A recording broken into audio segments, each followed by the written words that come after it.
The Krogg Armada, a swirling vortex of bioluminescent warships, stretched across the Xylos star system like an angry, pulsating nerve. Each vessel, organically grown from colossal spacefaring spores, hummed with the synchronized purpose of its hive-minded crew. They were on a mission of utmost gravity, the retrieval of the Sacred Krill Eggs, a delicacy vital for the Grand Regent's upcoming. Well, nobody quite knew what the Grand Regent was planning, but it was undoubtedly important. Amidst this symphony of alien resolve, Unit 734 crackled over the comms. Sector Gamma 9 reporting optimal Spore-Drive resonance, awaiting directive. The response, a deep, resonant thrum, echoed through the fleet. Maintain vigilance. Await the Grand Regent's signal. This was serious. This was Krogg business. And then there was Susan. Susan, the only human aboard the Krogg Mother, was currently attempting to fashion a makeshift espresso machine out of a discarded nutrient paste dispenser and some questionable wiring. Her bright orange jumpsuit, a sartorial anomaly amidst the Armada's muted greens and blues, seemed to vibrate with a defiant energy. Her presence was, to put it mildly, an anomaly. How Susan had ended up here was a story best saved for later, involving a misplaced interdimensional transport pod, a severe misunderstanding of galactic customs, and an unfortunate incident with a fermented kelp smoothie. The Krogg, a species renowned for their rigid adherence to protocol and utter lack of humor, found her baffling. Utterly, profoundly baffling.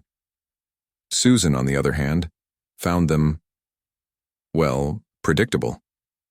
Honestly, she'd confided to the Krogg Mother's sanitation drone, who hadn't asked.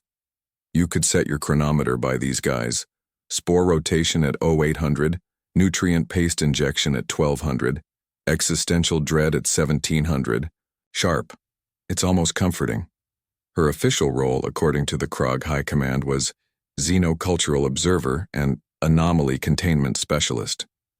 Unofficially, she suspected they just hadn't figured out how to get rid of her. For now, Susan was mostly left to her own devices, a situation she exploited with the enthusiasm of a toddler in a candy store. She poked, she prodded, she asked far too many questions, and she had an uncanny knack for pressing buttons that were very clearly labeled "Do Not Press." The Krogg watched her, their multifaceted eyes blinking slowly, their gelatinous bodies quivering with a mixture of fear and fascination. They sensed, deep in their collective consciousness, that Susan was a variable they couldn't control, a wild card in their meticulously planned cosmic poker game, and they were right to be worried. Because Susan, despite her seemingly insignificant role, was about to turn the Krogg Armada's mission into an intergalactic farce. The first sign of true disruption came during mandatory Spore-Drive maintenance. According to Krogg Standard Operating Procedure 37B, this involved a meticulous, 17-step process requiring precisely calibrated sonic screwdrivers and a ritualistic chanting of the Spore-Drive activation hymn. Susan, observing this with thinly veiled amusement, decided there had to be a faster way. Hey, Zorp, she called out to a nearby Krogg technician. Mind if I take a crack at that? Looks like you're wrestling with a sonic screwdriver? Zorp, his bioluminescent patches flashing a nervous shade of puce, recoiled slightly.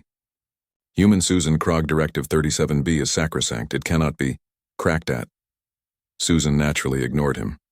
She sauntered over to the Spore-Drive, pulled out a multi-tool she'd borrowed from engineering, and with a few well-placed whacks and a generous application of duct tape, another item of mysterious origin, bypassed the entire 17-step process. The Spore-Drive, to everyone's astonishment, sputtered to life with a renewed vigor. Zorp stared, his multifaceted eyes wide with disbelief.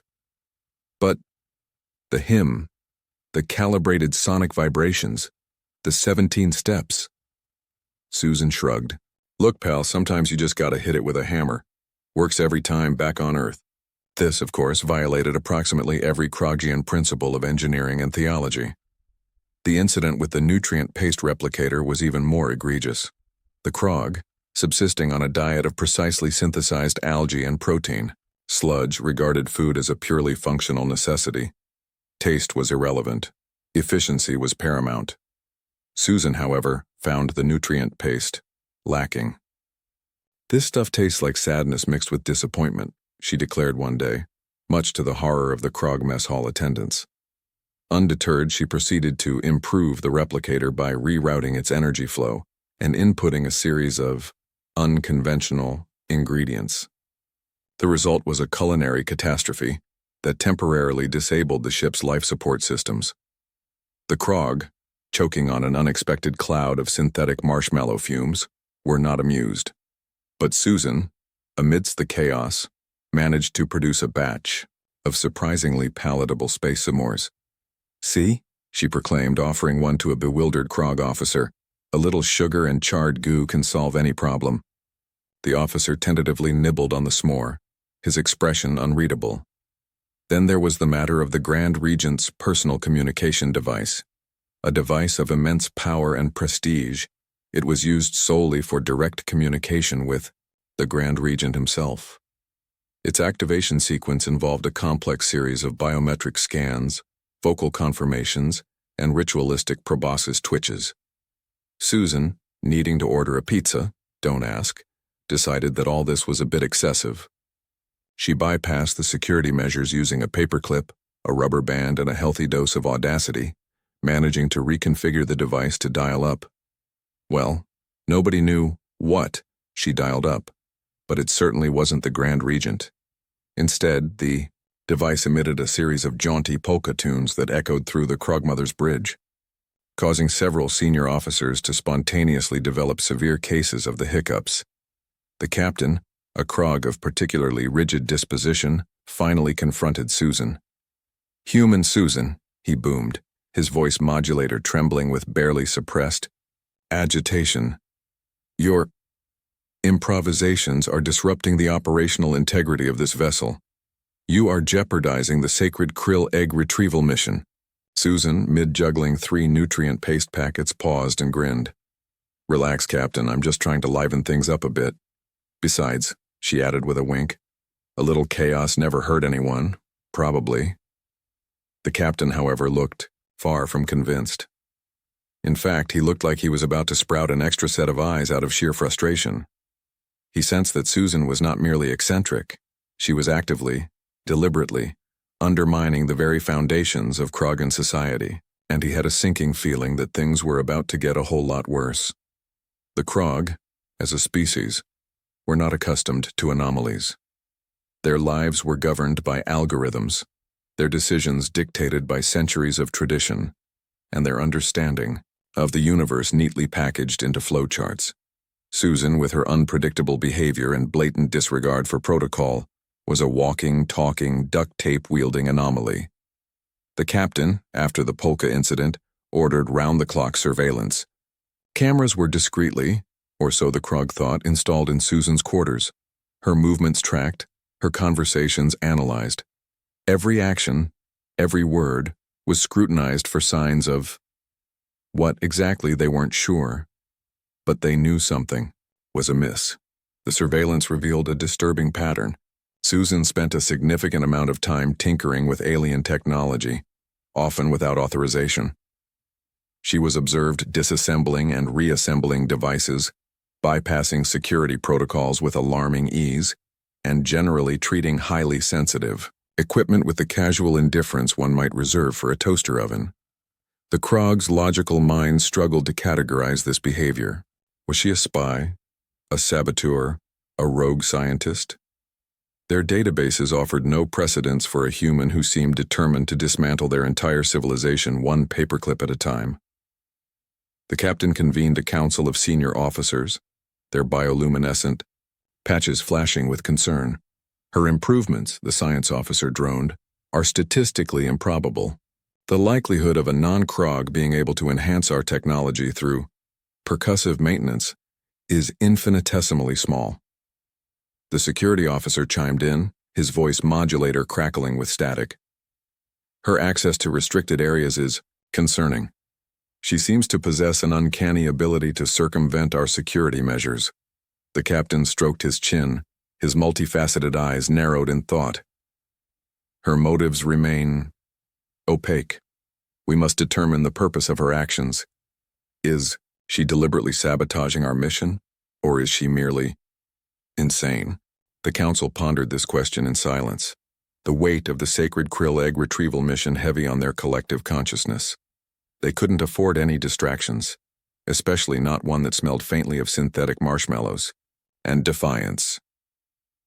Susan, meanwhile, remained blissfully unaware of the existential crisis she was causing.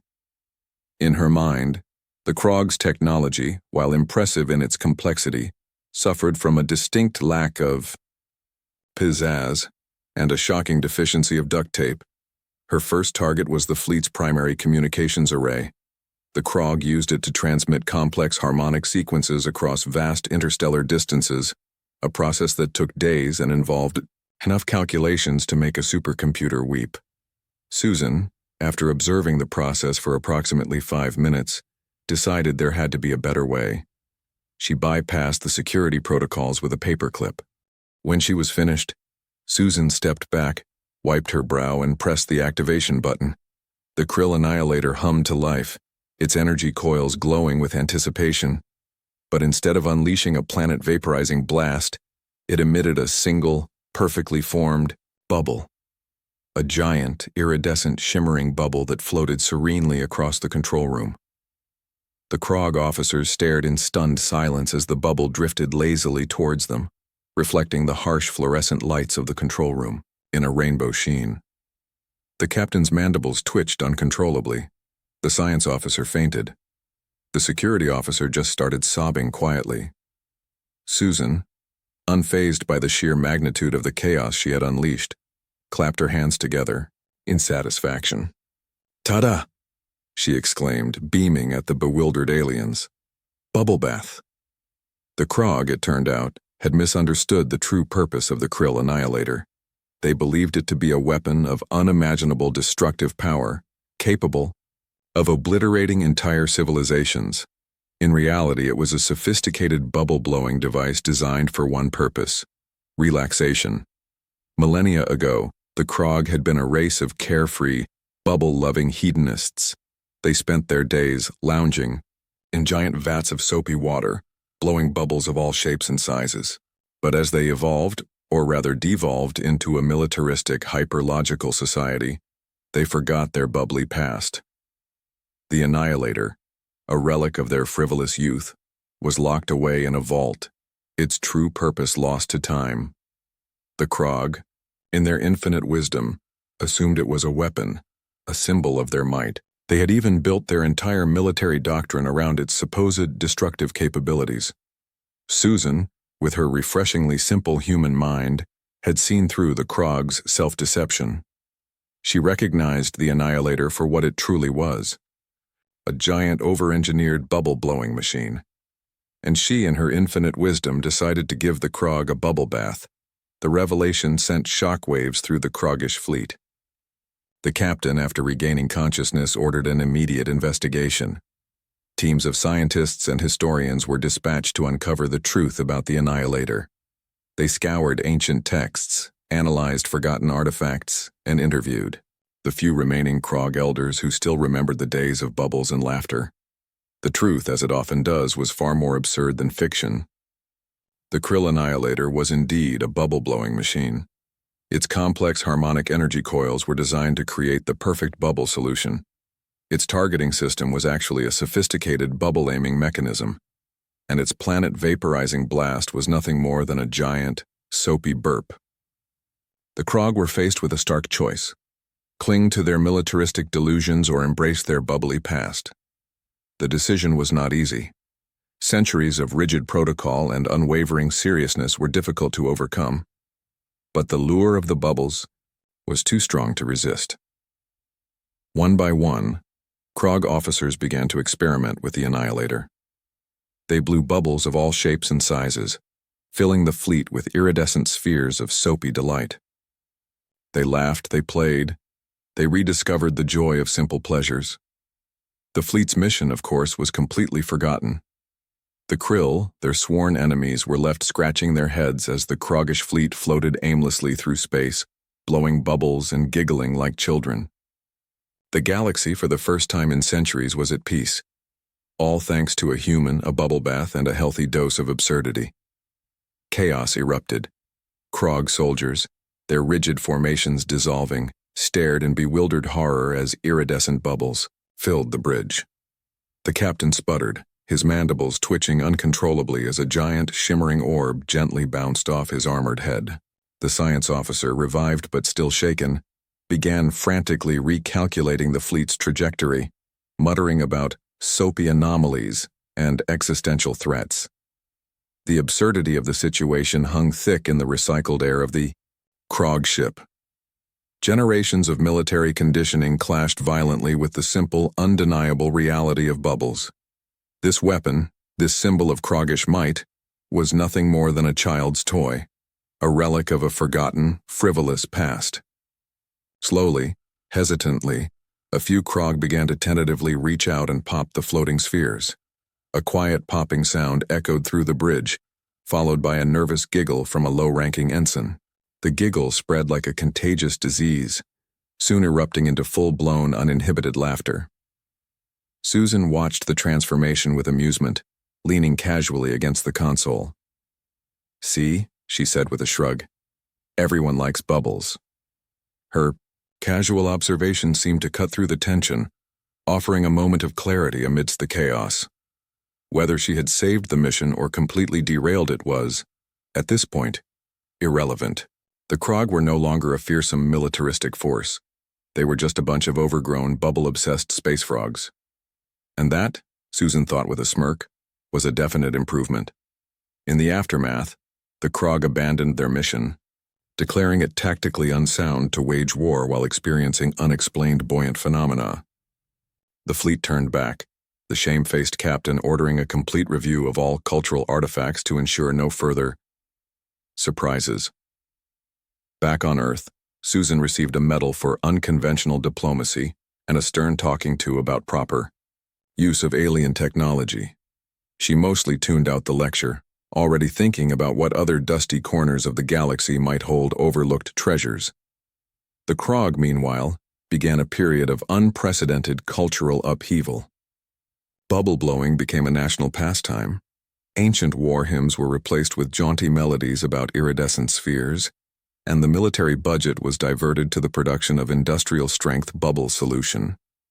Historians still debate whether Susan's intervention was a stroke of genius or a complete accident. Some claim she single-handedly averted a galactic war, others that she simply turned a fearsome empire into a laughingstock. Susan, of course, never revealed her true intentions. She just smiled enigmatically, blew a bubble with her chewing gum, and quietly muttered, "Sometimes the best weapon is a little bit of fun." And somewhere, in the vast expanse of the cosmos, a Kroggish child giggled as a giant bubble floated past, a testament to the day humanity's secret weapon was revealed. A sense of humor,